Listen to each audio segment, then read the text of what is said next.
किसी को समझ नहीं आया कि क्या हो रहा है। हालांकि वो आदमी, एक फायर फाइटर, को तुरंत कुछ गड़बड़ी का एहसास हुआ। उसने लड़के को उठाया और तेजी से दौड़ा। प्रशासक ने भी इस विसंगति को देखा और तुरंत आपातकालीन अलार्म बजा दिया। आखिरकार लोगों को खतरे का एहसास हुआ और वे अपनी जान बचाने के लिए पागलों की तरह छटपटाने लगे। इसी बीच सैकड़ों मीटर ऊंची एक विशाल लहर धीरे धीरे और तेजी से आ रही थी।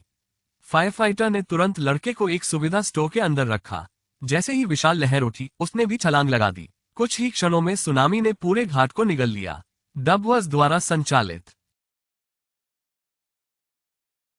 उसने लड़के का नाम चिल्लाया। आखिर वो लड़का उसके दोस्त का बेटा था। वो उसे खोना बर्दाश्त नहीं कर सकता था। डबवर्स द्वारा संचालित। अग्निशामक तेज धाराओं के विरुद्ध तैरकर आगे बढ़े, लेकिन वे दुर्जय साबित हुए। आखिरकार लड़का और अधिक समय तक टिकने में असमर्थ हो गया और अवसर का लाभ उठाते हुए समुद्र में बह गया।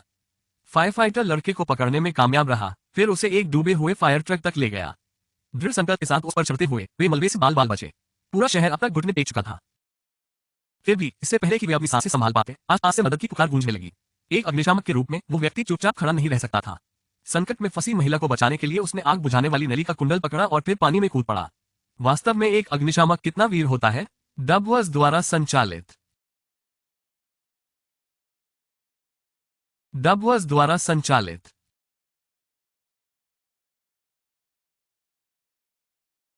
तभी सुनामी की चपेट में आए अधिक से अधिक लोग अपने स्थान पर पहुंच गए।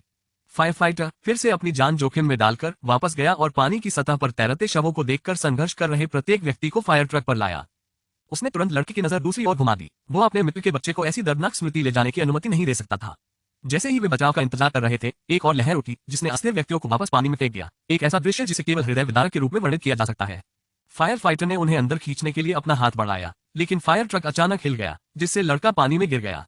एक पल में फायर फाइटर की अभिव्यक्ति घबराहट में बदल गई। वो तुरंत लड़के के पीछे कूदा, लेकिन धारा बहुत तेज थी। उन्होंने 2 घंटे से अधिक समय तक लड़के की तलाश की, लेकिन कोई सुराग नहीं मिला। यह निराशाजनक लग रहा था। वो ये बात अपने मित्र को कैसे समझाएगा। पानी कम होने के बाद भी अग्निशमन कर्मी ने खोज जारी रखी, लेकिन कोई नतीजा नहीं निकला। अचानक उसने पानी में एक जोड़ी चश्मा देखा। जल्दी से उसे उठा लिया। क्या ये वही चश्मा नहीं थे जो उस लड़के ने पहन रखा था?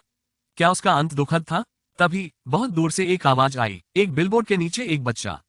फायर फाइटर आवाज की ओर तेजी से दौड़ा।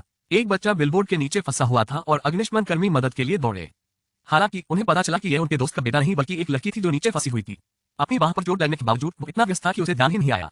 एक दयालु राहगीर ने लड़के और अन्य लोगों को सुरक्षित क्षेत्र में देखकर उन्हें सूचित किया। उसे नई आशा मिली और वो तुरंत वहां चला गया। शाम ढलते ही फायर फाइटर आखिरकार सुरक्षित क्षेत्र में पहुंच गया। भीड़ के बीच उसने एक नजर में ही लड़के को पहचान लिया। वो उसकी ओर तेजी से दौड़ा, लेकिन गलती से उसने किसी और को लड़का समझ लिया, जिसके परिणामस्वरूप एक अविश्वसनीय रूप से अजीब क्षण उत्पन्न हुआ। वो अब बिल्कुल कमजोर हो गया था। राहगीरों ने उसकी चोटों के बारे में बताया, लेकिन उसका दिमाग लड़के पर हावी हो गया। उन्होंने तुरंत पंजीकरण कर्मियों का पता लगाया और जीवित बचे लोगों की सूची में लड़के के नाम के बारे में पूछताछ की।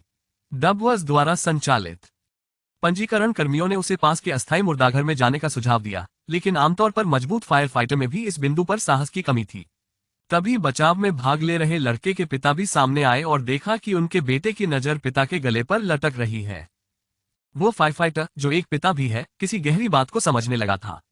इससे पहले कि फायर फाइटर लड़के के पिता को समझा सके, एक दयालु महिला लड़के को अपनी बाहों में पकड़कर आई और देखा कि लड़का सुरक्षित और स्वस्थ है। फायर फाइटर की ताकत ने उसका साथ छोड़ दिया और वो ढह गया। ये जिम्मेदारी का बोझ ही था जो उसे यहाँ तक लेकर आया था।